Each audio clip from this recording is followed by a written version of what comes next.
Welcome back, everybody. Before we get to the voicemails today, we got something very special. We got the out of context reel from Frankie Baseball.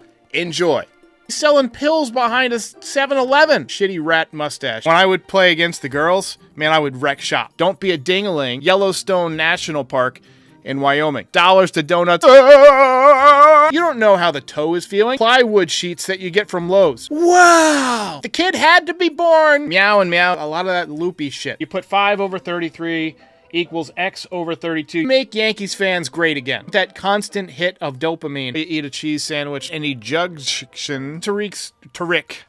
Just can't have poked one. Don't be upsetty. Have some spaghetti. Nice poke. I got something stuck in my eye. A warehouse with like a green rug. And I just hate watching baseball games poop.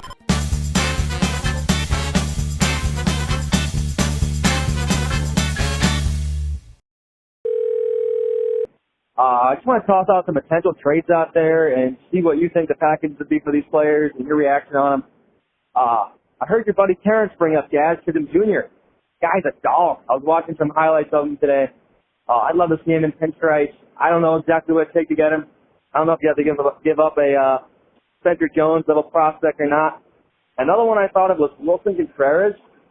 I know this might sound dumb, but the Cardinals aren't going to be contending. They could upgrade at catcher. And I'd love to see him in pinstripes as well. And one that probably is going to sound like my worst take so far today is Pete Alonso. In 2021, we got Anthony Rizzo and upgraded at first. Maybe we do it again in 24 and get Pete Alonso. Thanks for the call. The only one of those that I think even remotely has a chance is Jazz Chisholm. But I still don't think the Yankees are ready to give up on Gleyber Torres. He's going to be a free agent after the season. I think they would just rather ride it out and hope that he gets hot at some point, because when he does hit, he's very good. Wilson Contreras just broke his forearm, and we don't need a catcher. Now, he is a good hitting catcher, but he just shattered his forearm. He's actually, I think, having surgery today, so he's going to be out for 2 months, so you can cross that off your list. I'm not sure exactly when this voicemail came in. The injury was a couple of days ago, and we haven't done a voicemail in a couple of days, so you just might not have seen it by the time you left your voicemail. And the last one, Pete Alonso, 0 chance of happening. We've got a first baseman. His name is Anthony Rizzo. He's having a solid year, and he's Judge's best friend on the team.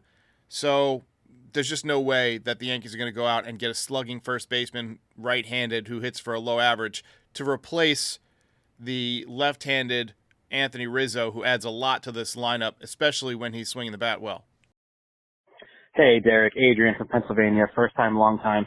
I'm just really happy with the team's performance overall. I think Dominguez coming back is a good problem to have. I don't mind him having a little bit of a minor league stint until the summer rolls through, because one of these guys is bound to either cool off or get hurt. So I think we're in a good spot right now. We have an abundance of players, and I'm excited to see what the rest of the season brings. Go Yanks.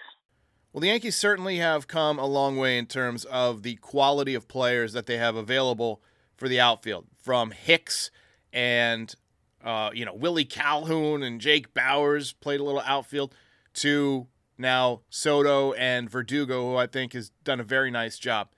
Now, when Dominguez comes back, let's just say that Dominguez were to come back today. I think he would go to AAA because the Yankees aren't ready to give up on Giancarlo Stanton. He homered in 2 of the last 3 games. He is just hitting .220 though, right? So I'm not sure that he would be better than Dominguez as a player. I don't think he would be. Now, if you put Dominguez in center field when he comes back, that allows you to slide either Judge or Juan Soto to the DH spot. You're not going to move Verdugo to the DH spot because he's too good of an outfielder. Judge is a better outfielder than Soto, no question, especially in right field. But given his history with the toe, I think the move that the Yankees would make is they would make Judge mostly the DH and have him trade off time with Soto in right field. They would kind of split time. That's the way that I would do it. And then Dominguez becomes your center fielder and Verdugo stays in left, where I think he's been very comfortable and he's done a very nice job. So I think it's a decent problem for the Yankees to have. But again, got to figure out what you do with Giancarlo Stanton. Hey, how's it going, Derek? My name's Elliot calling from Tennessee. My question is, I am really curious to know your opinion on if Dominguez is even going to play in the majors this year. I've seen a lot of people talking about how he's coming back to the break and, oh, he's going to fit into the team.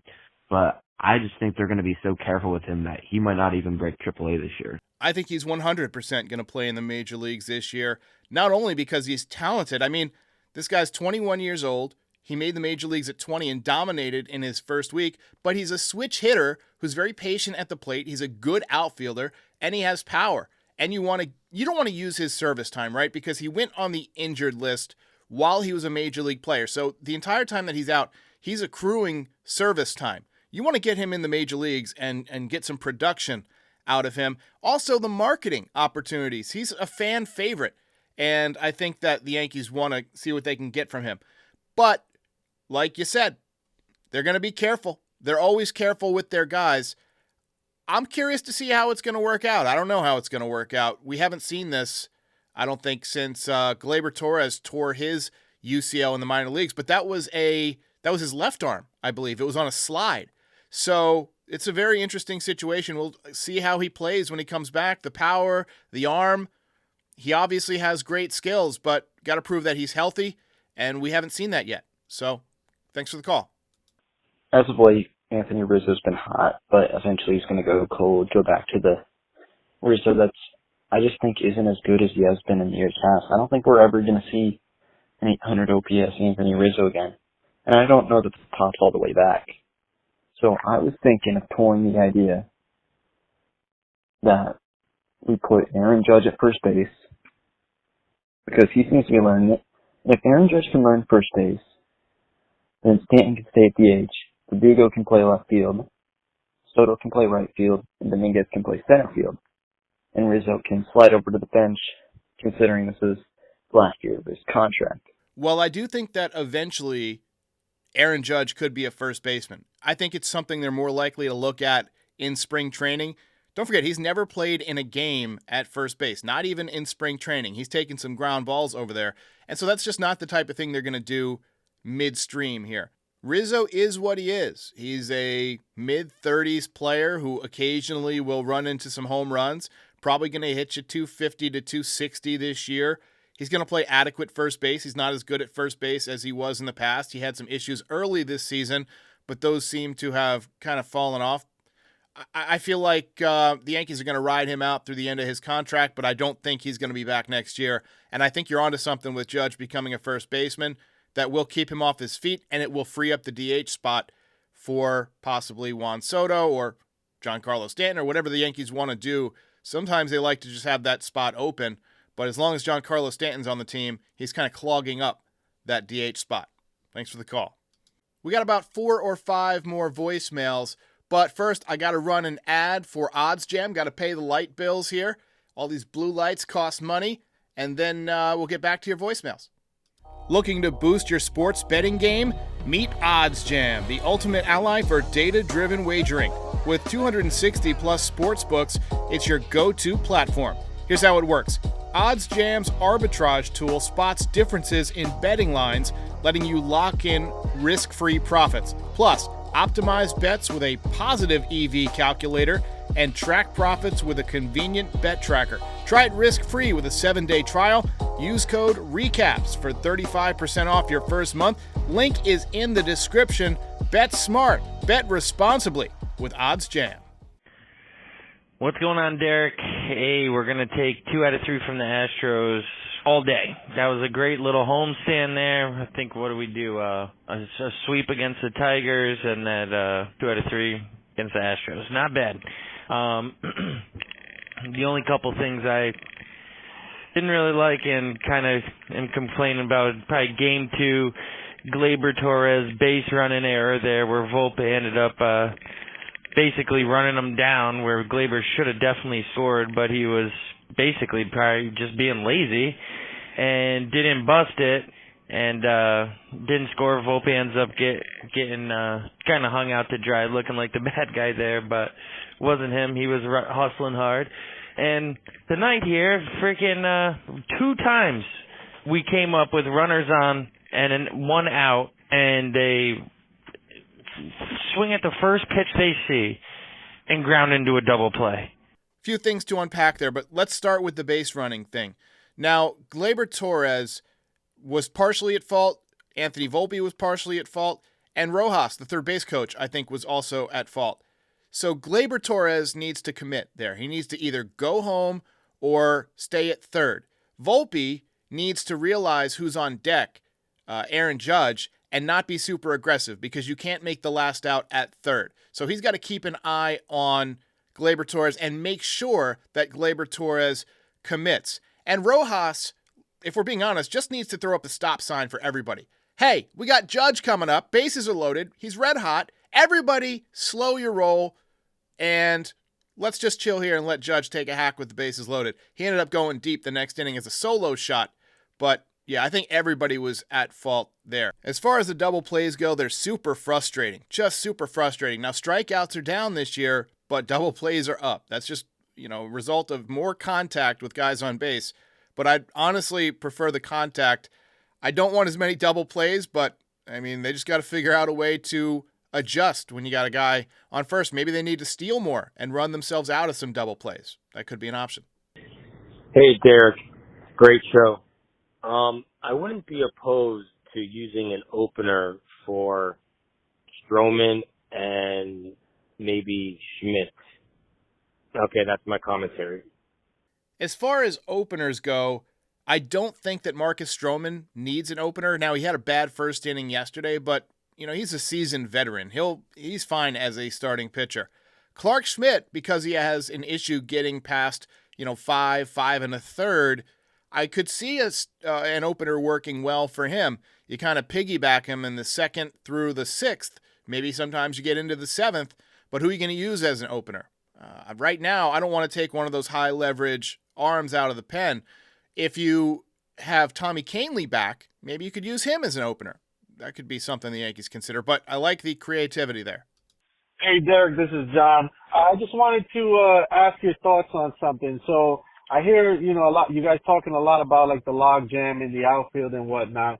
And I think what Verdugo is doing for us this year, it's nice. It's pretty cute, but let's be real. We know who he is as a player. He's a good contact hitter, but he's not a power guy. He's not going to put up big numbers. He's already mid to late 20s. We know what he's going to be. Alex Verdugo will turn 28 on May 15th. So he's in the prime of his career, and he's having a great year. He's got a 769 OPS.